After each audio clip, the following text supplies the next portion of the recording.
विद्यार्थियों, हम BA part 1 का पेपर 1 पढ़ रहे हैं और आज हम बात करेंगे कम्युनिटी या समुदाय की। कम्युनिटी क्या होती है या समुदाय क्या होता है, हम इसके बारे में आज बात करेंगे। समाज हमने पढ़ लिया, समाज के बारे में हमने जानकारी जुटाई, सामाजिक समूह हमने देखे और आज हम समुदाय की बात करेंगे। मानव अपनी अनेक आवश्यकताओं की पूर्ति करने के लिए समूह के रूप में निश्चित भूभाग पर स्थायी रूप से रहता है।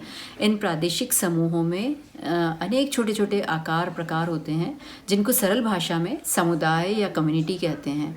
समाज को समझने के लिए समुदायों का अध्ययन अनेक दृष्टियों से महत्वपूर्ण होता है। अगर हम समुदाय की परिभाषा और अर्थ देखें तो वह समाज जो एक निश्चित भूभाग में रहता है वह समुदाय कहलाता है।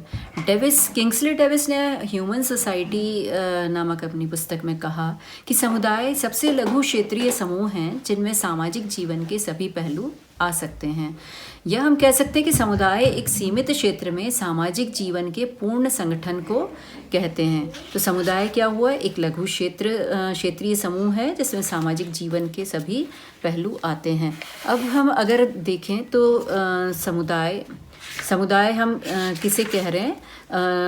ग्रीन ने अपनी पुस्तक सोशोलॉजी में कहा है कि एक समुदाय लोगों का समूह है जो संकीर्ण प्रादेशिक परिधि में रहते हैं, जो सामान्य जीवन के तरीकों में हिस्सा लेते हैं, और एक समुदाय एक स्थानीय प्रादेशिक समूह होता है।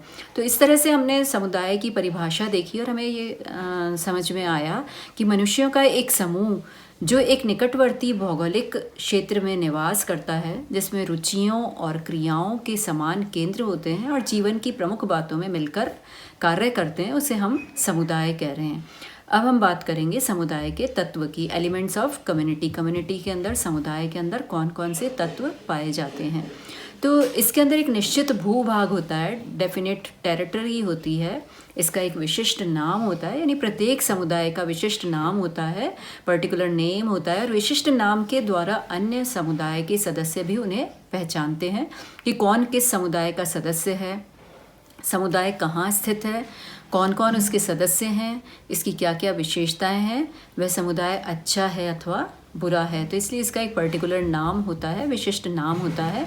ये मनुष्यों का एक समूह होता है, ह्यूमन बीइंग्स का ग्रुप है ये।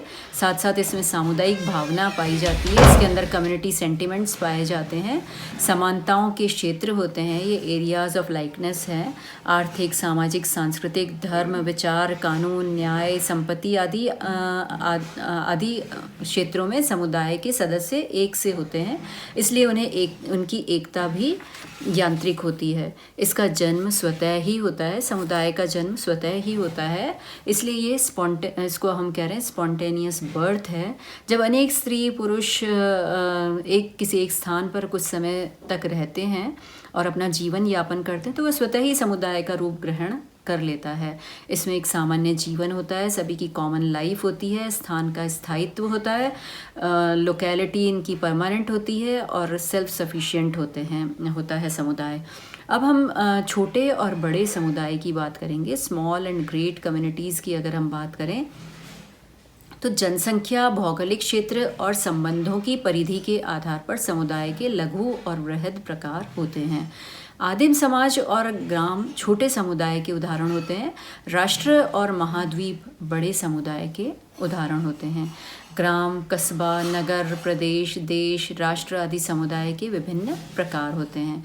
अब अगर हम बात करें कि क्या जाति एक समुदाय है, इज कास्ट इज कम्युनिटी, तो हम जाति के लक्षणों का अध्ययन एवं तुलना समुदाय के तत्वों से करेंगे तथा देखेंगे कि क्या जाति एक समुदाय है अथवा नहीं। जाति व्यक्तियों का समूह है, जाति में हम की भावना भी होती है, लेकिन जाति का निश्चित भूभाग नहीं होता है। जाति के सदस्य बड़े भौगोलिक क्षेत्र में फैले होते हैं और जाति के सदस्यों के जीवन का तरीका सामान्य नहीं होता है। इस प्रकार जाति में समुदाय की आधारभूत विशेषताएं यानी निश्चित भूभाग तथा सामान्य जीवन का तरीका नहीं होने के कारण उसे समुदाय नहीं कहा जा सकता। क्या आश्रम अथवा बंदीगृह एक समुदाय है? इसमें भी हम कह सकते हैं कि समाजशास्त्रीय आधार पर इन्हें समुदाय कहा जा सकता है। आश्रम, बंदीगृह तथा विहार प्रादेशिक इकाइयां हैं। इनमें व्यक्ति सामाजिक जीवन यापन करता है। इनका जीवन का तरीका परस्पर एक सा होता है। कुछ लक्षणों के आधार पर ये समुदाय कहे जा सकते हैं। पूर्णतः ये समुदाय नहीं होते क्योंकि इनकी सदस्यता की कुछ शर्तें हैं। ये समुदाय जन्म से लेकर मृत्यु तक की व्यवस्था नहीं है। इनकी उत्पत्ति भी स्वतः ही नहीं होती, अतः इन्हें समुदाय नहीं कहा जा सकता। अब हम बात करेंगे समाज और समुदाय की। इन दोनों में क्या अंतर है, difference between society and community. अगर हम समाज और समुदाय में अंतर करते हैं, डिफरेंस करते हैं अगर हम सोसाइटी और कम्युनिटी में, तो हम देखते हैं कि समुदाय व्यक्तियों का एक समूह होने के कारण मूर्त है, जबकि समाज सामाजिक संबंधों का जाल होने के कारण अमूर्त होता है। समुदाय के सदस्यों में परस्पर सामुदायिक भावना होती है, उनमें हम की भावना होना आवश्यक है, जबकि समाज में सामुदायिक भावना का होना आवश्यक नहीं है। समाज में संगठनात्मक और विघटनात्मक दोनों ही प्रकार के संबंध देखने को मिलते हैं। समुदाय समाज की तुलना में लघु होते हैं और एक समाज में एक से अधिक समुदाय होते हैं, जबकि समाज समुदाय की तुलना में वृहद होते हैं और अनेक समुदाय मिलकर एक समाज बनता है। इसी तरह समुदाय को अनेक भागों में विभाजित किया जा सकता है। इसका भौगोलिक क्षेत्र होता है। इसमें छोटे छोटे अनेक समूह होते हैं जिनका अलग अलग अध्ययन और विश्लेषण किया जा सकता है, जबकि समाज एक व्यवस्था है, एक संगठन है। यह एक पूर्ण समग्रता है। इसे अलग अलग खंडों में विभाजित नहीं किया जा सकता। इसे एक पूर्ण इकाई के रूप में अध्ययन करना होता है। समुदाय एक निश्चित भूभाग में स्थित होता है। इसकी भौगोलिक सीमाएं होती हैं जिसमें ये बसा तथा स्थित होता है, जबकि समाज का कोई निश्चित भूभाग नहीं होता। वह तो सामाजिक अंतःक्रियाओं की जटिल व्यवस्था है जो व्यक्तियों के बीच होती है। ये व्यक्ति विभिन्न क्षेत्रों में वितरित हो सकते हैं। तो समुदाय की विशिष्टता मनुष्यों का समूह है, जबकि समाज की विशिष्टता सामाजिक संबंधों की जटिलता है। तो इस आधार पर हम देख रहे हैं कि समुदाय वह समाज है जो एक निश्चित भूभाग में रहता है और वह समुदाय कहला रहा है।